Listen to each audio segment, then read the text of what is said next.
Hello my beautiful people, welcome back to my channel.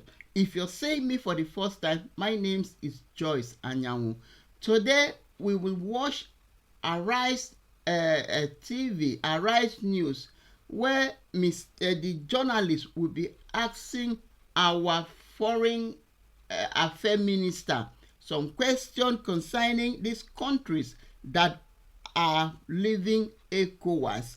And he will be talking of Trump's massive deportation, which Nigeria is among. So he will be asking him how prepared are they to receive Nigerians. I hope they will not change them the way they are putting other countries into change. So he will be analyzing to us, telling us how they are going to handle all these things together. These countries, these African countries, leaving ECOWAS, and Trump massive deportation, which Nigeria is among. How are they going to receive Nigeria? So my beautiful people, before we talk too much, let's just listen to this video and I will come back, and analyze my opinion. 5. Now, with this development, Nigeria's Minister of Foreign Affairs, Yusuf Tuggar, says the exit of the three nations would have far-reaching consequences on regional security, economic stability, and integration efforts. The countries formally renounced their membership of ECOWAS to form the Alliance of Sahel States, AES, on January 29.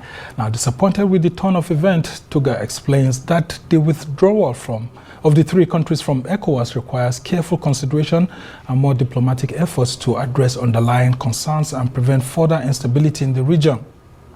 ECOWAS heads of state had imposed sanctions on the three countries to compel the military junta to relinquish power and revert to democratic rule. The sanctions were subsequently lifted, but not enough to change the stance of the three countries to pull out of the regional bloc.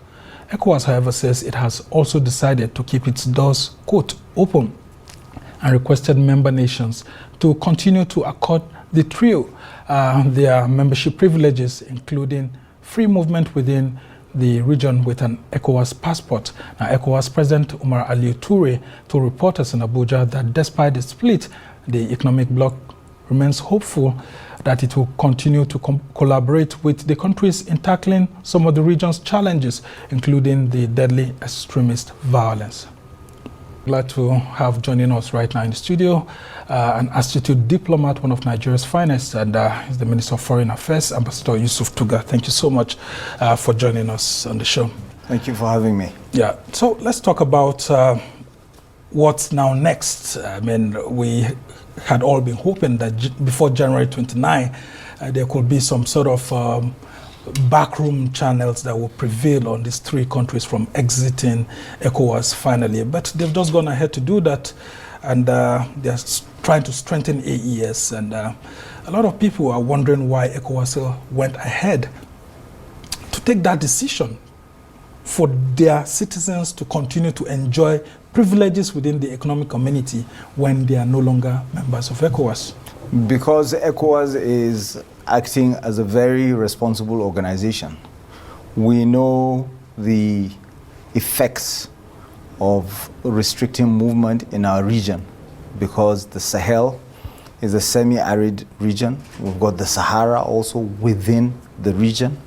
There's a reason why the founders of ECOWAS and their successors came up with the concept of the ECOWAS protocol of free movement of people and goods, because there is something in the Hausa language, which is the perhaps most widely spoken local language in the region, referred to as Chirani, and that's seasonal migration. People move from the northern part of West Africa to the southern part during the dry months, and then when the rains are about to start falling, they move back home to toil the land. Now, that movement in many places is a matter of life and death. Mm-hmm. The problem that we face today is that that movement was stopped. Movement was restricted in the Sahel. The Sahel region was securitized. And if you remember, I'm sure you're old enough to remember, and they still exist, megads coming from the northern countries. Yeah, of course. Yeah, many you of will them. see Tuaregs The with Barbers, their turban yeah. in as far afield as Lagos and Port Harcourt and so many others that come during they're not there to stay. When the rainy season is about to begin, they move back. And it's a seasonal thing because that's the only way you can survive in this region. And it goes back centuries. Now, what happened was decisions were taken by those same Sahelian states at the time in partnership with the EU, with the United Nations, to restrict some of that movement because there's something referred to as the EU Sahel strategy, which sought to tackle what it considered the twin evils, for lack of a better word, of migration and terrorism, to kill two birds with one stone.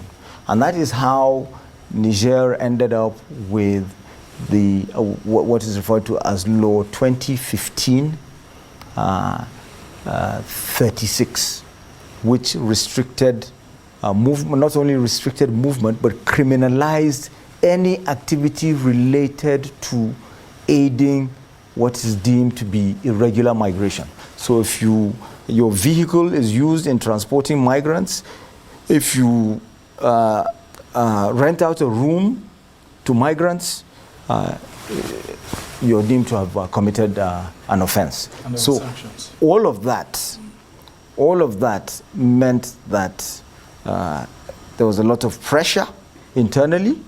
The economy, because the entire economy of migration, which is something that sustained people in places like Agadez and north of Agadez, that's in Niger, ditto in Mali, same thing in Burkina Faso, ceased. And to further compound matters, you also had the use of certain Azawad groups, Tuareg groups that are irredentists, that are looking to create their own state. And there was MNLA too, because I went to Mali to cover that Sahelian crisis. Well, there you go. So they sought to use some of those groups to fight the terrorists. So it became a good cop, bad cop type situation. Which one is the lesser of two evils? And in a country where you have soldiers that have been trained, it's been drummed into their heads from a young age that their primary assignment is to keep their countries intact, surely something was going to give. So this is what further fueled the military coups that we witnessed in those countries. But beyond all of that, there was also, of course, the unrest, the instability, the insecurity that came about in Libya after the fall of Gaddafi, the Gaddafi regime. Because to date, we still have this problem of arms, ammunition, light weaponry, heavy weaponry, fighters, continued training of fighters moving from Libya into the Sahel and sometimes trickling down into our own countries. So this is part of the problem. Yeah, and so a lot of people are beginning to say that with ECOWAS turning 50 this year, that the exit of these three countries is one of the biggest challenge that ECOWAS has faced. Your principal president, Tinubu, you've been speaking with him about all of this using the backroom channels and, of course, all other channels of discussion. Has he expressed some regrets as to if this will not be a taint on his diplomatic efforts? No, it would not, and it would be unfair for anybody to taint him with that, because President Tinubu was not there when there was a coup, the first coup in Mali. And what I just described to you, securitization of the Sahel region and Libya and all of that, it wasn't President Tinubu that caused it. But they said he was given the chairmanship of ECOWAS because there was that belief that he could actually, reunite the region despite all these challenges. And Okay, Some so already say it's a failure on its food part. is getting, becoming rotten, and then I pass it on to you and say, okay, here you are. Please make this fresh again. You know, you will try your best, but it doesn't mean that you are responsible for it becoming rotten. So if you look at what happened in 2020 or 2021, coup Mali, 2022 coup Burkina Faso, 2023, shortly after he had taken over coup in Niger, and like I explained to you, you could see all of these things, all these factors were already in play. So he has actually tried his best, and to begin with, we have to tell ourselves the truth. The position taken by those AES states was always incompatible with them remaining in ECOWAS. Because the ECOWAS protocols that those same countries signed onto was that you cannot take your uniform off and continue as a military leader. As a civilian leader. So that is and apart from that, military coups are not permissible, not acceptable. This is something all the countries, all 15 countries agreed to this. So they know this. Yeah, but they've seen, sorry to interject, the Honorable Minister, they've seen what's happening nearby in Chad. And the international community is looking at it carefully. It's not part of ECOWAS. But of course, these three countries that have military rulers, I've seen someone who was a military uniform transforming into a civilian leader. And the West is a little bit permissive. So why is it different from theirs? And that's why maybe they have to take this because decision. This is ECOWAS and different rules. And in fact, ECOWAS stood as one of the shining lights, and it still does.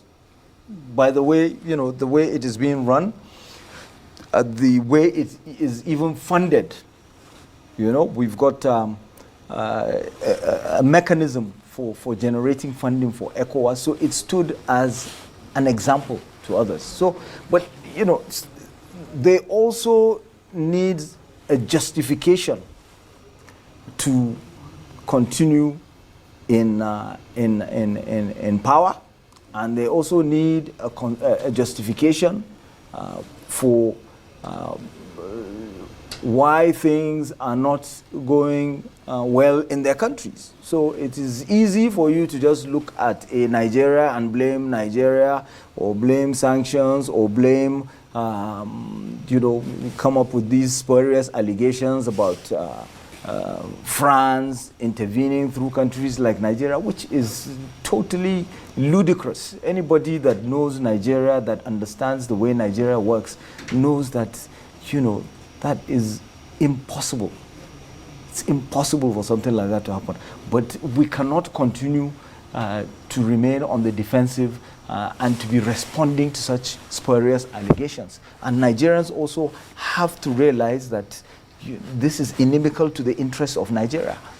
You cannot be championing the interests of another country against yours, especially when it's your country that is in the right. Yeah, but of course, what did Nigeria do? Excellency, you understand that the filial ties between Nigeria and Niger, for example, from the northern part of the country, are so strong that when some of these issues started, the filial ties between Nigeria and Niger more than the filial ties between northern Nigeria and southern Nigeria?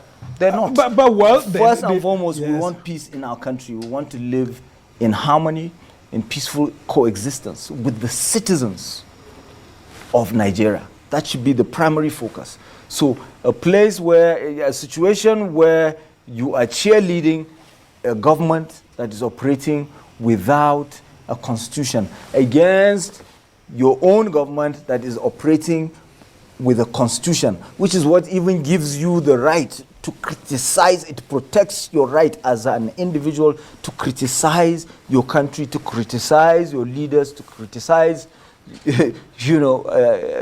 anybody you want in the country and sleep in peace. Something you cannot do in those countries. Yeah, but I think something is fundamentally wrong there. The Nigerian leader was trying to actually whip up sentiments in northern Nigeria because, you know, of those ties. And of course, you will have seen that Nigeria was actually,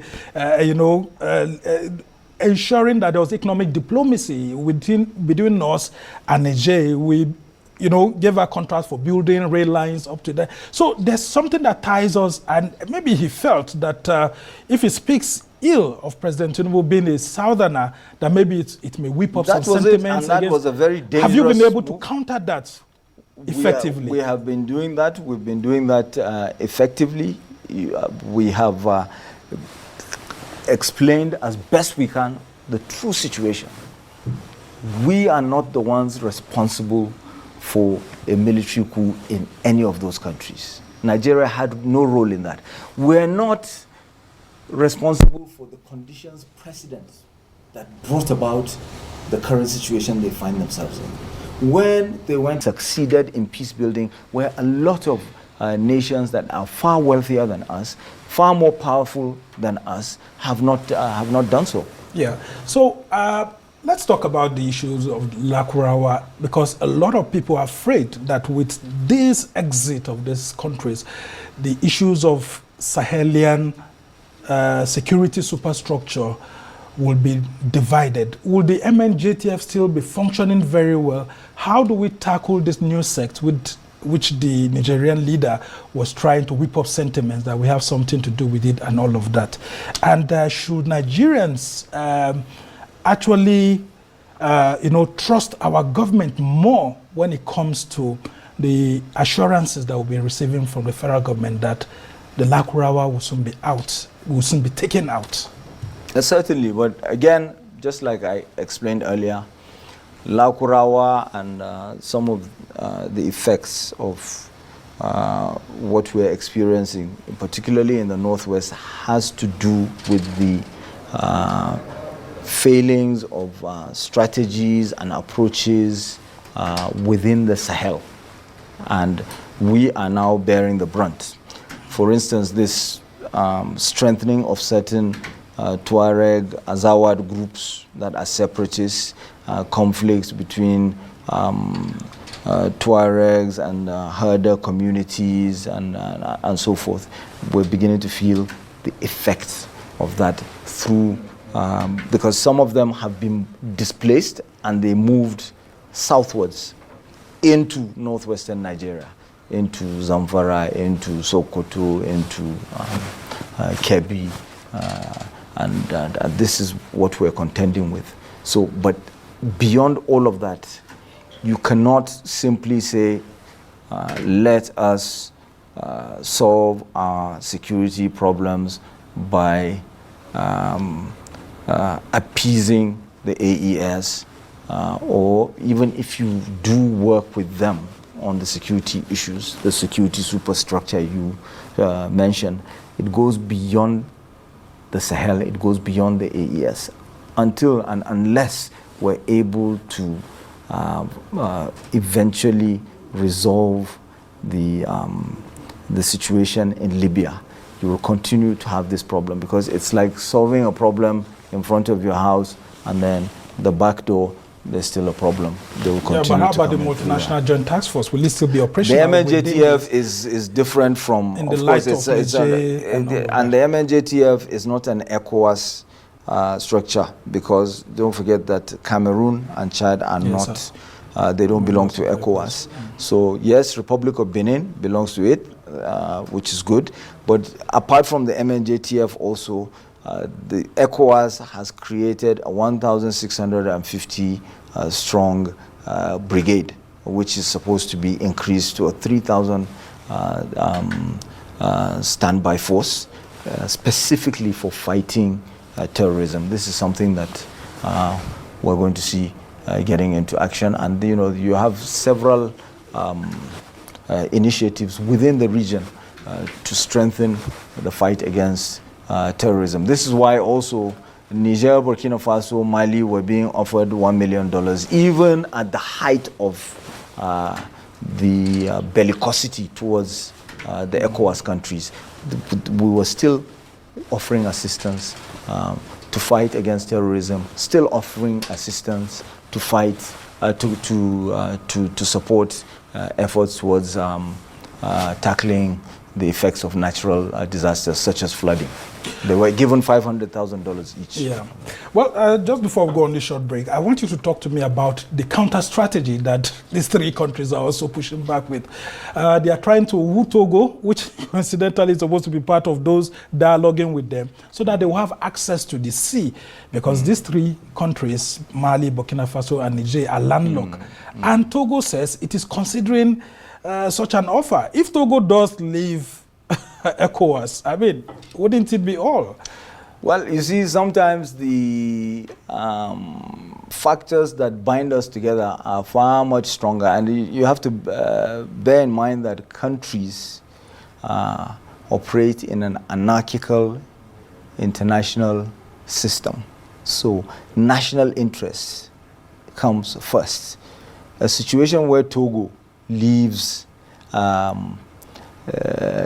ECOWAS is simply unthinkable. Forget about what anybody would say. At a time when we have gone very far with the ECOWAS trade liberalization scheme, at a time when you have SIGMAT for customs, easy clearing of containers and other goods in transit, at a time when we have concluded on the intergovernmental agreement to be signed for the African Atlantic gas agreement that would deliver gas all the way from Nigeria to Morocco, and then further on to the European, to Europe through the Maghreb, the already existing Maghreb line. This is not something that is likely to happen. No country along the literal coast of West Africa is leaving ECOWAS. I can tell you that for free. Forget about what anybody might say, grandstanding, whatever. The reality is different from any rhetoric you might hear. All right, and very quickly, does President Tinubu feel any sense of personal loss over this exit of these three countries? Because these are young people in some of these countries. He's tried to talk to them, he's tried to woo them, he sent diplomats, yourself and others. Despite all that you have said, even ECOWAS relaxing its sanctions, they just want to go away. Isn't someone somewhere assuring them of something much more better than what they are getting under ECOWAS? President Tinubu is one politician that understands or comprehends the intersection between economics and politics more than most politicians. So, and he also appreciates the temporal necessities of time. He understands time and timing. So I'm sure he knows that this is transient. He's seen a lot of things, during the course of his career. Okay, so this is just a minor hiccup in the history of ECOWAS. It's not something that is going to prevail, because the overwhelming majority of the citizenry of these countries are not for leaving ECOWAS. So we're just going through, yes, we're going through a period where there's a military regime, or there are military regimes at the helm of affairs in these countries, and they've taken this decision. So let's give it time. And I'm pretty sure, and we have absolutely no problem with an AES grouping within ECOWAS. Oh, and, interesting. Yeah, so, because there are other groupings. There are other groupings. There's Mano River, for instance, within ECOWAS. Actually, so there's nothing that says you can't have your own grouping. Okay. Even Nigeria itself has the Nigeria-Niger Joint Commission, which is still in existence, and we still continue to meet with them. And we're still building infrastructure. Niger recently took a decision to build an inland container port to augment the Kano-Maradi rail line, which is over 60% completed today. So let's stop looking sometimes at rhetoric. Let's so the look at economic what is diplomacy side of the challenge is working. That is it. So, all right. Let's look at the reality on ground. All right. I haven't even talked to you about the Nigerians that are in Nigeria today.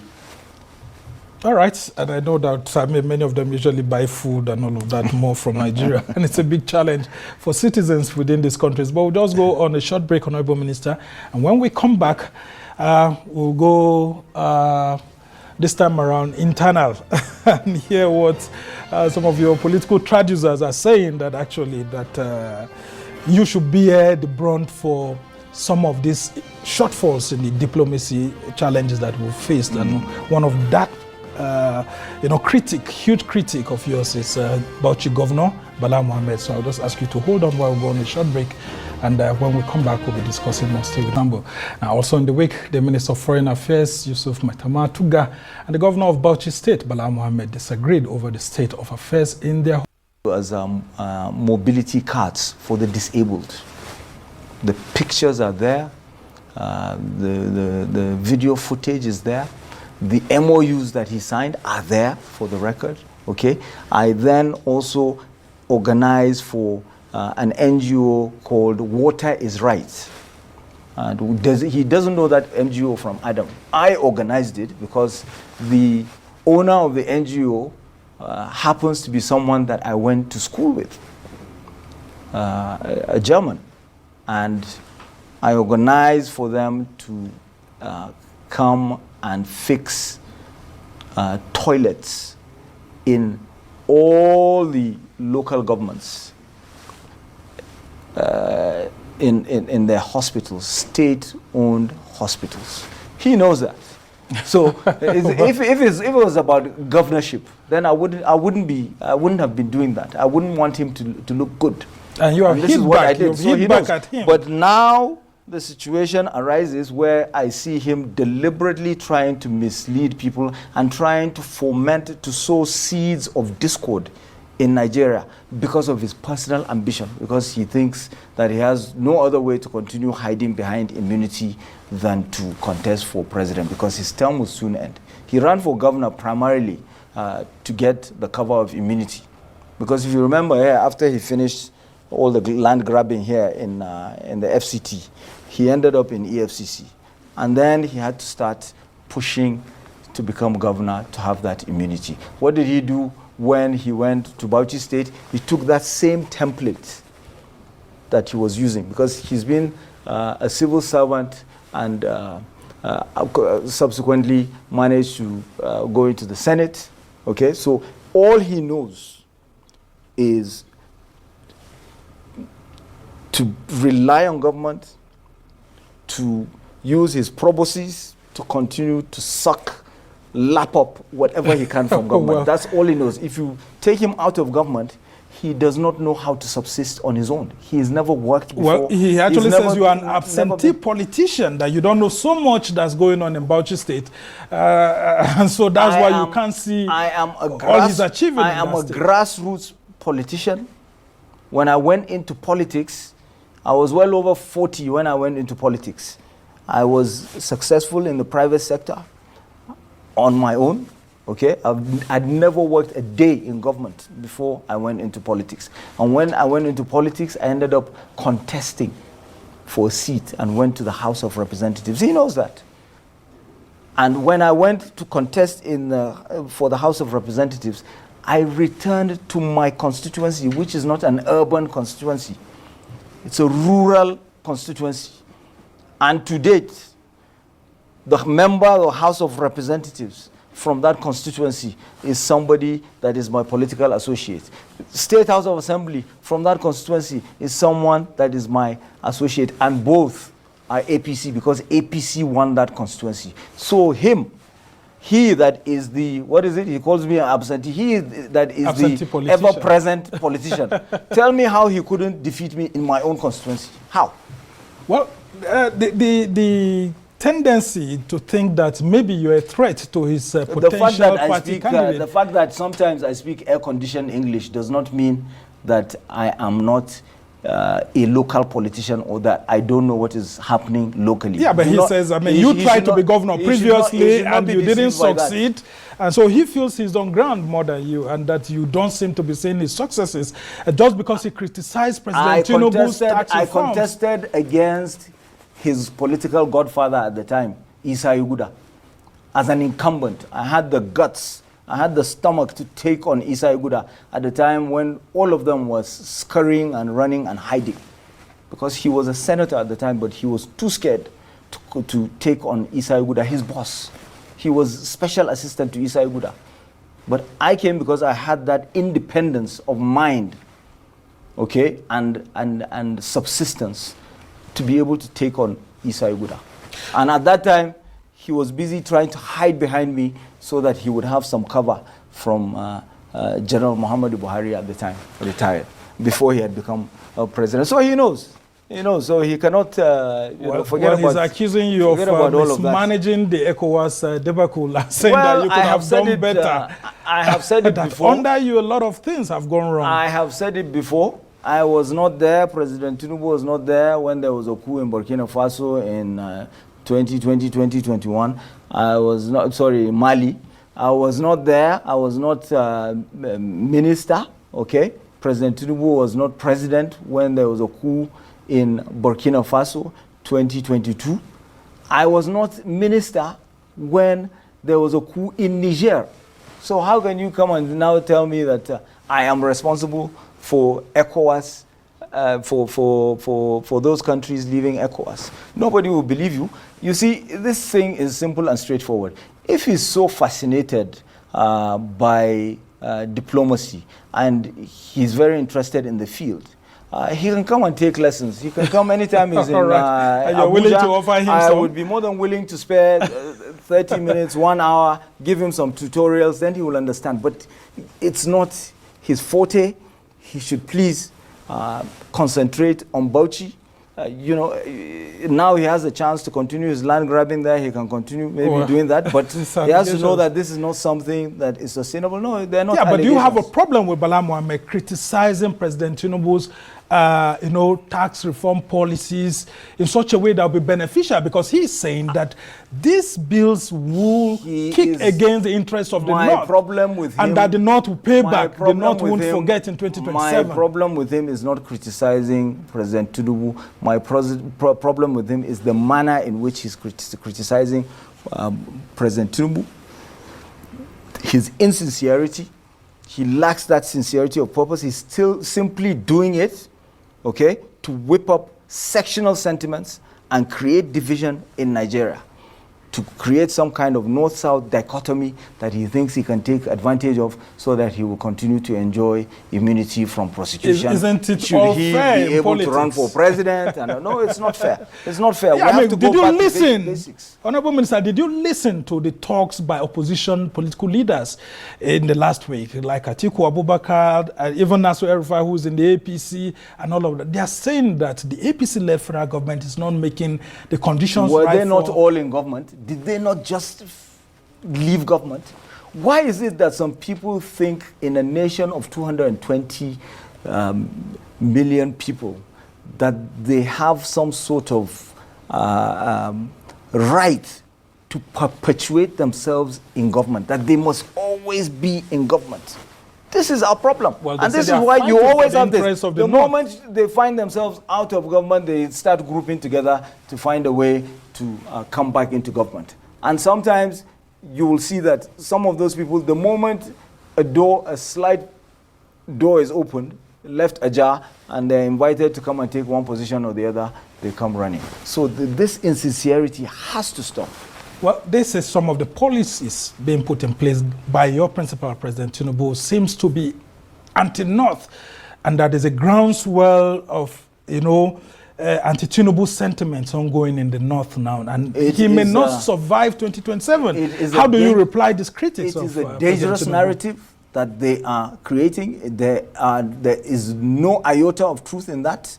And you can see even with the governors, when they examined after all the hue and cry, when the tax reform bill was examined, they all endorsed it, including the Bala because he knew that he would be Well, the after only more consultation. the odd one out. No, because people sometimes don't even sit down to read these things. You know? Yes, some governors read it and felt that they had to speak out and say, look, we need to look at this thing critically. They had valid points. They had cogent arguments. But all it takes is to ask for explanation, not to start saying, oh, look what is going to happen. The North is going to be marginalized. That is ridiculous. That is ridiculous. Do you have Bala is not more northern than me. I'm more northern than Bala. So therefore, he has nothing. He has not earned the right or the credentials. When he was busy serving in Goodluck Jonathan's government, sitting on carpets and all of that, he didn't know sitting on the floor, just so that he would continue to maintain his position. He did not know that there was a North back then. Then all of a sudden, he has discovered that there's a North simply because of immunity. And it's not only you he's having issues with. I mean, even your colleague, Nyesom Wike of the FCT ministry, is also having issues with him. Because he's seen the mess that he created. Nyesom Wike is now FCT minister. He has access to the files. He's seen the mess that Bala left in that ministry. And that is why he's so angered by him. Now, Honorable Minister, do you have a governorship ambition for 2027, and are you already putting structures on ground that's making Governor Bala Mohammed to be a little bit fidgety? That is not even something that is on my mind at the moment. I have a job to do. I'm doing it, but I'm a stakeholder in Bauchi State. I will continue to pay attention to what is going on in Bauchi, how Bauchi is being governed. So that is a ploy to distract from the look. The issues that I brought up, they're not personal. I'm not attacking Governor Bala on personal issues. I am saying you're land grabbing, you're appropriating land from poor farmers, from herders, from taking grazing reserves, and you're cutting down the wood, turning it into charcoal, selling it with your partners, allowing them to do that. You're going to get commercial loans, okay, to say you're going to farm. You're not you yourself. You're taking land, saying that you're a farmer. Well, all of a sudden, for agricultural purposes. Of a sudden, let us see what he has produced out of that. Let us see what he's produced out of that. Dethroning traditional rulers that don't go along with that. These are facts. I have not said anything that is not factual. So the issue of governorship is not what. Yeah, I mean, you would have also heard what. If it was the issue of governorship, then I would have started preparing from that time when I invited him in 2019, and I arranged for him to sign those MOUs, and I got funding for him to go and look good by fixing hospital toilets in Bauchi State, in all the local governments. Minister Tuga, before I let you go, I just want to ask you this question. Why are top politicians like you all against Bala? I mean, I've seen Yakubu Dogara, former speaker, also had to hit Bala Mohammed so hard, saying that he actually betrayed the trust of people like Nyesom Wike and others. I mean, why does it look like some of you, the political elites, are just against the governor? It's simply because there is no other state going through what Bauchi State is going through today. Bauchi State has been pauperized. Okay? Instead of focusing on social services, instead of focusing on infrastructure, he's busy building, expanding a government house.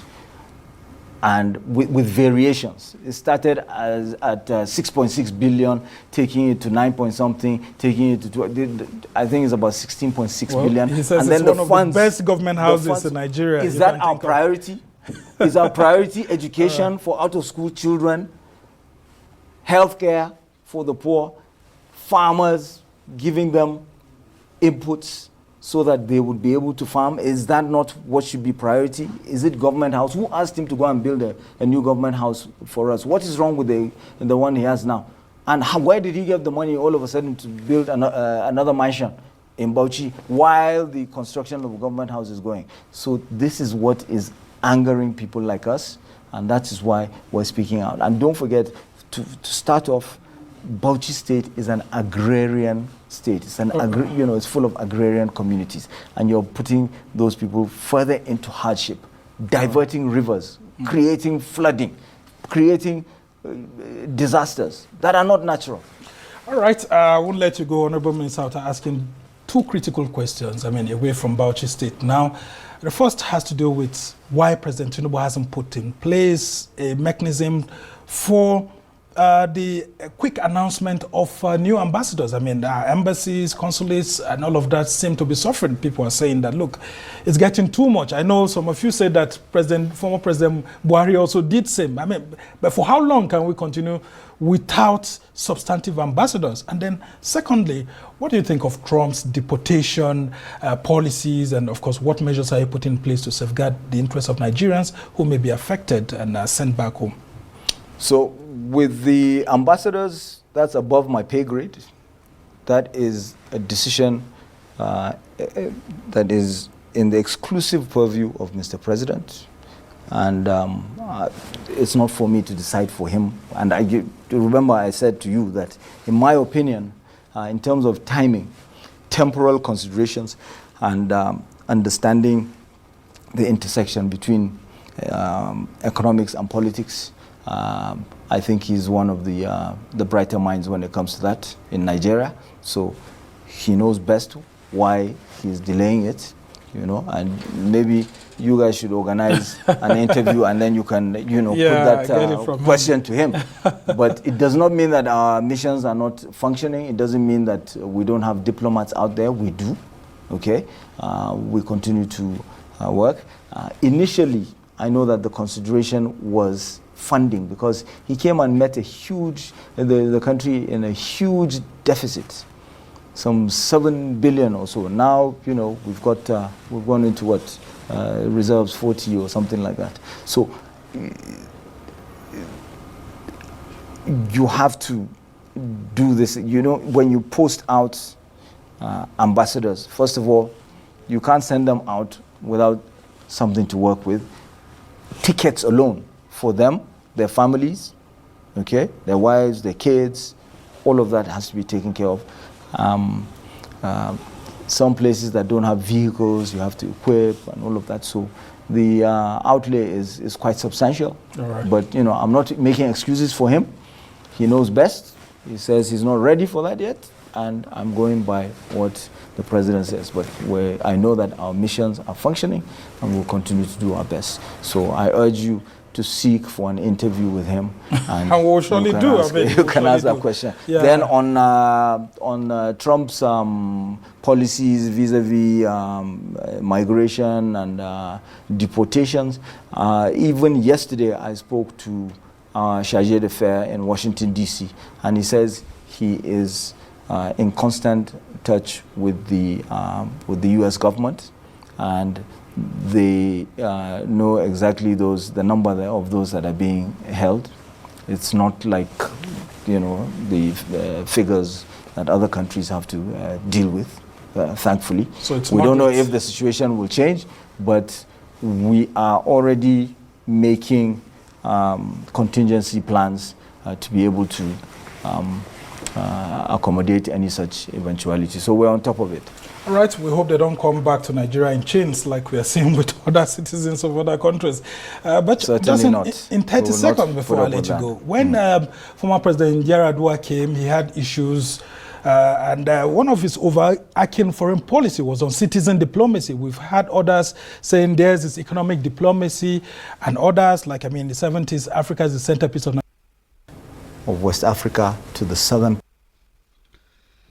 Yes, my beautiful people, you guys have watched this video. What is your thought on these three countries? Name Niger, Burkina Faso, Mali, leaving ECOWAS. So what is your thought on this?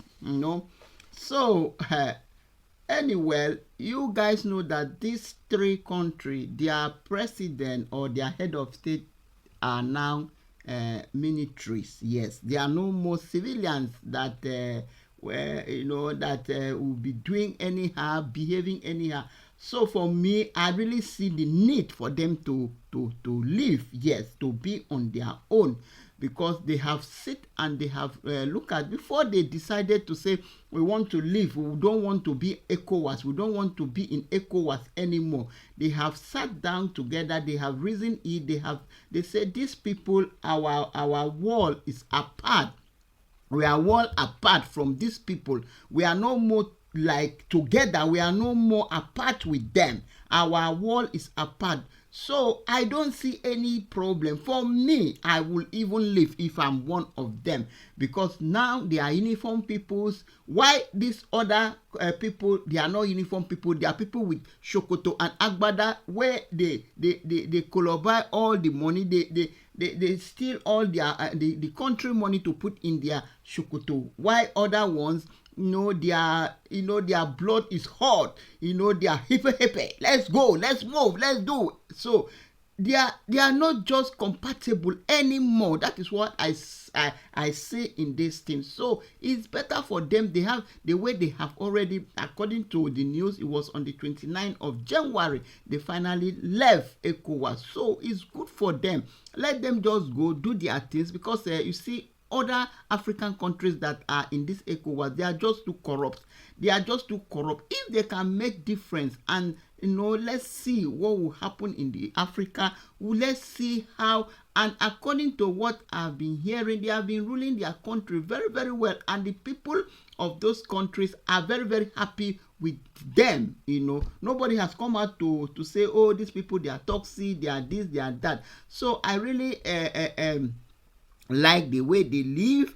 Even the implication, after all, Nigeria is the giant of Africa according to them. So Nigeria they have more than them. So I don't see any implication. I don't see anything that will affect Nigeria, according to what the Minister of Foreign Affairs has just analyzed. So I don't see anything. And some of Togo is planning to join them.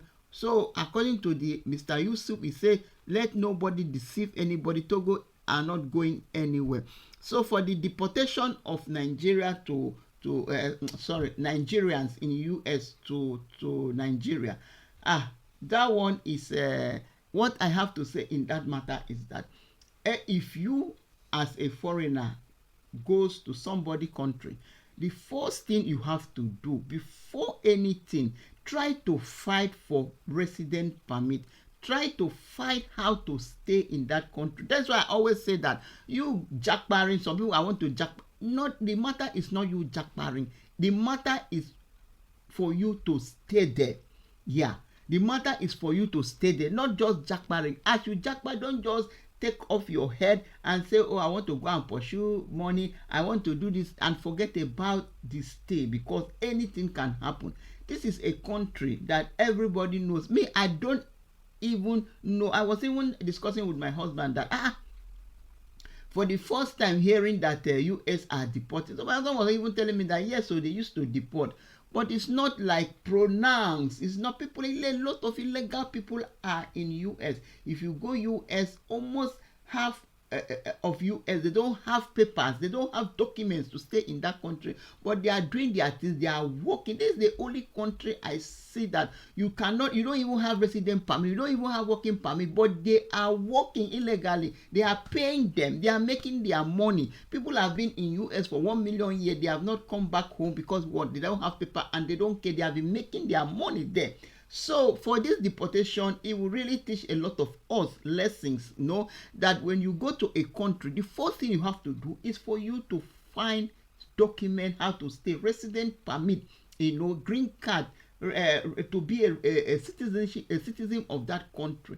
What people are doing, there must be a way out. What people are doing, ask questions, join them. If it is to marry, you look for a woman and marry. If it's to have a child, you look for children. You look for a woman and have a child. If for you to work before they will give you, you go and work. If for you to go to school before you go to school. Yes, that is every country have their criteria of having to stay in their own country. In some country, you have to have a child with the citizen of that country.